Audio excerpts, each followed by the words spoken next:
28 de abril é o Dia Nacional em memória às vítimas de acidentes e doenças do trabalho. E é por isso que o mês que está prestes a acabar é lembrado como Abril Verde, uma campanha do MPT, o Ministério Público do Trabalho, com o lema Adoecimento também é acidente do trabalho, conhecer para prevenir. A iniciativa pretende explicar à sociedade a importância de comunicar o acidente do trabalho à Previdência Social. É o que explica a coordenadora nacional do MPT para a Saúde dos Trabalhadores, Sirlene Zimmermann. Em termos previdenciários, trabalhistas, fiscais, tanto as doenças relacionadas ao trabalho quanto os acidentes típicos, traumáticos, eles são considerados acidentes do trabalho. A coordenadora destaca os acidentes de trabalho mais comuns.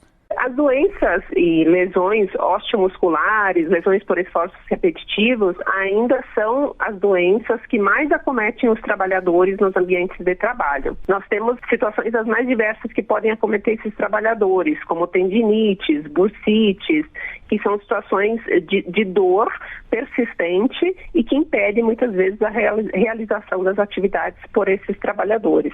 Sirlene lembra ainda dos transtornos mentais relacionados ao trabalho. Nós temos depressões, ansiedades relacionadas ao trabalho, nós temos situações de estresse pós-traumático, por exemplo, um trabalhador pode ser esmagado por uma máquina, pode ser atropelado no ambiente de trabalho, e os colegas que estão naquele ambiente, visualizando aquela cena, muitas vezes ficam expostos também aos impactos psicológicos dessa situação. Isso muitas vezes causa estresse pós-traumático e que pode vir a se tornar uma doença com afastamento nesses outros trabalhadores. Outros fatores, como assédios moral, sexual e eleitoral, além de jornadas diárias exaustivas, podem levar à doença mental.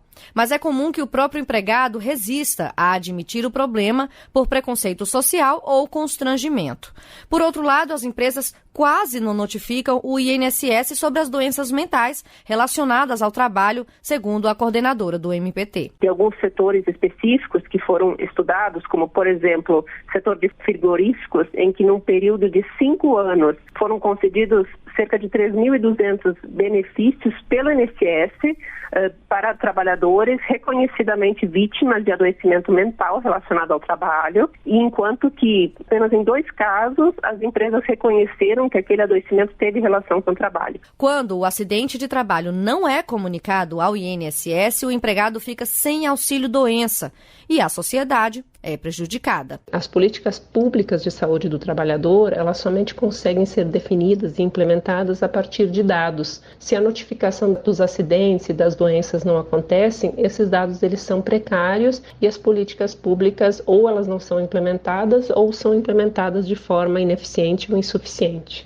Para promover a saúde no ambiente de trabalho, a empresa precisa ouvir os empregados e atuar, não apenas para protegê-los dos riscos. Muitas vezes, as empresas priorizam o simples fornecimento de um EPI, de um equipamento de proteção individual. Por exemplo, para um risco ruído, uma máquina faz um grande ruído e se fornece um protetor auricular. Entretanto, a prioridade ela sempre deve ser por medidas que eliminem aquele risco ou neutralizem ao máximo aquele risco. No caso específico da máquina, um enclausuramento da máquina poderia muitas vezes reduzir o ruído a níveis toleráveis. Segundo o INSS, de 2012 a 2022, foram comunicados no país mais de 6 milhões de acidentes de trabalho, resultando em mais de 2 milhões de afastamentos e 25 mil mortes. No mesmo período, os gastos com auxílios-doença, aposentadorias por invalidez, pensões por morte e auxílios acidente de trabalho chegaram a 136 bilhões de reais. Se inscreva no canal JC Notícias, aqui você fica bem informado e ative o sininho de notificações.